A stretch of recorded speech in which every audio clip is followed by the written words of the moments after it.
बक्सर के लालगंज जमीन विवाद में काला कोट की धौंस और न्यायालयिक दुरुपयोग का उठा मामला। पीड़ित ने बार एसोसिएशन से की शिकायत। सदर प्रखंड अंतर्गत लालगंज मौजा के खाता संख्या 141 प्लॉट संख्या 26 को लेकर एक विवाद गहराता जा रहा है। लालगंज निवासी सुदामा पहलवान और उनके पुत्र रंजीत कुमार, संजय कुमार तथा सुशील कुमार उर्फ छोटे पर गंभीर आरोप लगे हैं कि उन्होंने जबरन आलोक कुमार की जमीन पर अवैध रूप से कब्जा करने की कोशिश की है।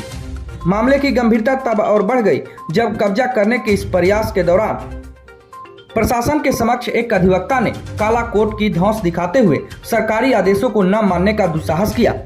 पीड़ित आलोक कुमार ने आरोप लगाया है कि इस मामले में सुदामा सिंह के समधी धनसोई थाना क्षेत्र के भीखम डेरा निवासी भोला यादव, जो एक पेशे से अधिवक्ता हैं, उन्होंने भी प्रशासनिक कार्यवाही में विघ्न डालने का प्रयास किया है। बताया गया कि उन्होंने पुलिस कर्मियों को दस्तावेज नहीं दिखाए और सरकारी आदेश के अनुपालन में बाधा उत्पन्न की। इस पूरे घटनाक्रम से व्यथित होकर आलोक कुमार ने जिला बार एसोसिएशन के अध्यक्ष बबन ओझा और महासचिव पप्पू पांडे को लिखित तौर पर शिकायत सौंपी है। पत्र के माध्यम से उन्होंने यह भी सवाल उठाया कि क्या एक अधिवक्ता का यह कर्तव्य नहीं बनता कि वह कानून का पालन कर लोगों को न्याय दिलाने में मदद करे। यदि कोई अधिवक्ता न्यायालय का नाम लेकर कानून की अवहेलना करता है तो क्या यह आचरण विधि सम्मत है।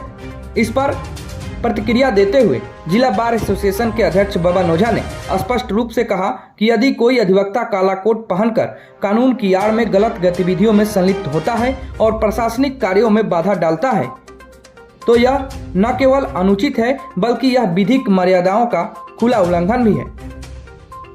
बार एसोसिएशन इसकी निंदा करता है। वहीं महासचिव बिंदेश्वरी पांडे ने कहा कि बार एसोसिएशन सदैव अपने अधिवक्ताओं के व्यक्तिगत हितों और समस्याओं के समाधान के साथ खड़ा रहता है, लेकिन यदि कोई अधिवक्ता अपनी हैसियत का गलत इस्तेमाल कर किसी अन्य नागरिक के अधिकारों का हनन करता है या कानून व्यवस्था में बाधा पहुंचाता है तो यह न्यायोचित नहीं है और एसोसिएशन इसका समर्थन नहीं करेगा। इस मामले को लेकर स्थानीय स्तर पर चर्चाएं तेज हो गई हैं और लोगों में यह सवाल उठने लगे हैं कि क्या कानून के रक्षक ही अगर उसका उल्लंघन करने लगे तो आम नागरिक न्याय की उम्मीद किससे करें।